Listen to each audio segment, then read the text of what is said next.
안녕하세요. 여기요 박 소장입니다. 지난 4월 16일 서울시에서 역세권 활성화 사업에 대한 설명회를 개최했습니다.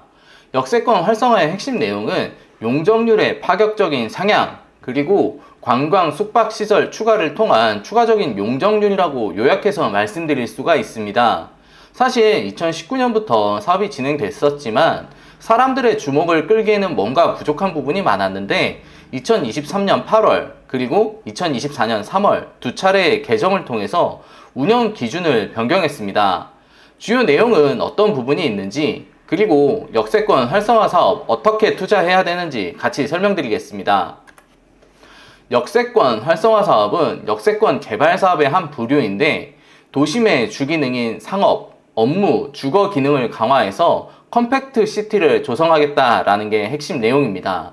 저이용, 저활성화 역세권 지역의 복합 개발을 추진하겠다라고 보시면 됩니다.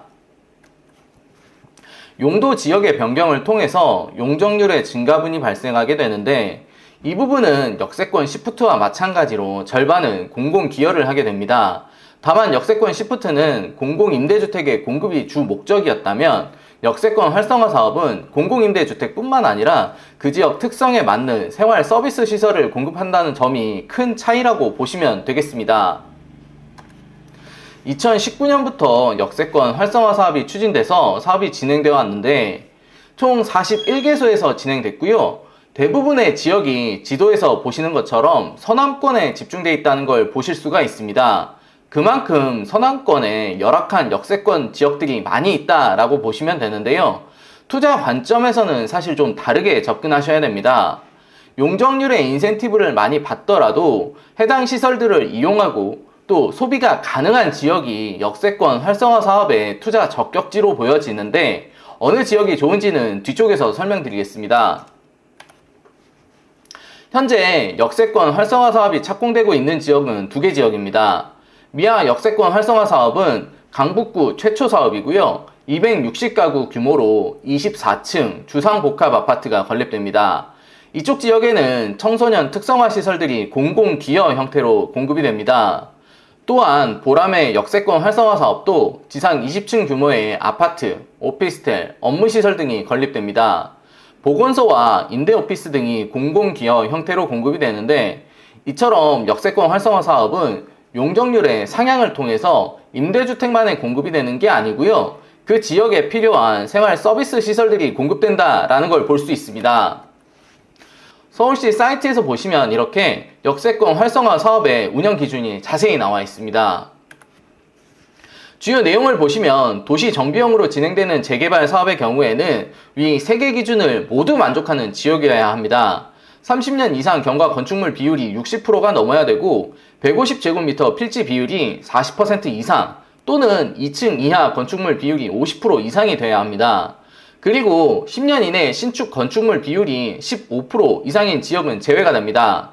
이번 조건 때문에 강남 지역의 역세권 활성화 사업이 다소 어렵게 된 이유입니다. 강남 지역의 경우에는 계획도시이기 때문에 위 요건처럼 150제곱미터 미만의 필지, 즉 과소필지 기준에 부합되는 지역이 거의 없습니다.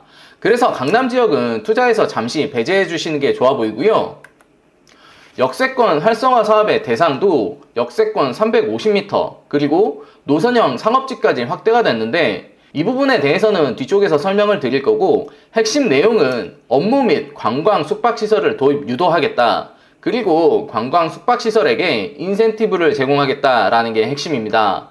쉽게 말해서 호텔을 짓는데 호텔이 소비될 수 있는 지역이 역세권 활성화 사업의 투자 핵심 포인트라고 보시면 됩니다. 서울에 관광 수요가 몰리는 곳이 어디일까요? 강남, 홍대, 용산, 종로 이 정도라고 보시면 되는데 강남은 위에서 말씀드린 것처럼 과소 필지 비율에 대한 요건이 안 맞기 때문에 배제된다라고 하면 용산, 종로, 홍대 정도로 볼 수 있을 것 같습니다. 그 중에서도 스카이라인을 바꾸고 있는 국제 업무지구가 있는 용산이 단연 으뜸이 되지 않을까 싶습니다. 국제 업무지구 주변에는 원효로 1가부터 해서 원효로 4가까지 다양한 개발 사업을 진행하고 있지만 대부분의 개발이 주택 공급에 국한되어 있기 때문에 용산 지역에서 80만 명의 국제 업무지구 수요를 머물 수 있게 하는 역세권 활성화 사업을 진행하는 곳이 있다면 대박이지 않을까 싶습니다. 복합 용도로 업무시설 또는 관광 숙박시설이 들어오면 서울시에서 용도 지역을 최대 4단계까지 상향 가능하게 해줍니다. 1단계 상승도 어려웠던 걸 감안하면 파격적인 혜택이라고 볼 수 있는데요. 계속 말씀드리지만 관광 숙박시설이 핵심입니다. 왜냐하면 기존에 상향된 용적률에서 절반을 공공기여 형태로 서울시에서 가져가고 그 지역에 맞는 생활 서비스 시설을 공급해 왔는데 이번 개정사항으로 창의적이고 혁신적인 디자인으로 지으면 용적률의 혜택을 제공하고 관광 숙박시설을 지으면 역시 용적률 혜택을 제공합니다. 이 부분은 공공기여로 빠지는 부분이 아니기 때문에 사업 시행자 입장에서는 관광 숙박시설들을 최대한으로 지으면서 용적률을 찾아가겠죠. 관광 숙박시설을 지으면 용적률을 160%까지 더 줍니다. 창의 혁신 디자인으로 지으면 110%까지 더 주고요. 그렇다면 관광 숙박시설을 멋있게 지으면 용적률 혜택을 최대로 볼 수 있다는 건데 그 지역이 어디일지 제가 말씀드리지 않아도 이제 아시겠죠?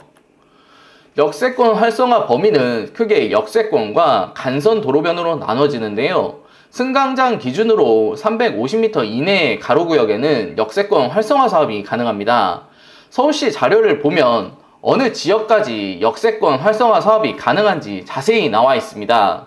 간선 도로변 역세권 활성화 사업은 뭐냐면 간선 도로를 끼고 있는 T 형태의 상업지역을 포함한 지역은 역세권 활성화 사업이 가능하다라는 내용입니다.